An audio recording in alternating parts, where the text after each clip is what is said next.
ఇది చాలా న్యాచురల్గా జరగాల్సిన పని. ఇది నాకు రాసి పెట్టున్న అమ్మాయి ఎవరో తానంత తానే నా లైఫ్లోకి రావాలి.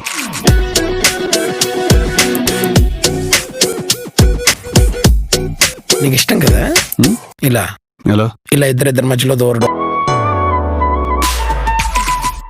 I'm sorry. దేనికి? నీకు నిజం చెప్పలేదు కదా. It's okay.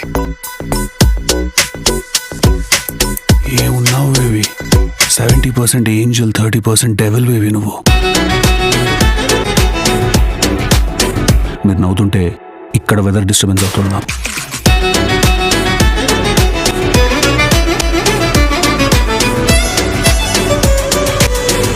పెళ్లి చేసుకుందాం, పెళ్లి చేసుకుందాం.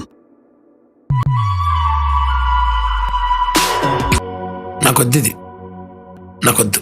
అసలు ఏం నడుస్తుందిరా మైండ్లో? తెలుసు కదా.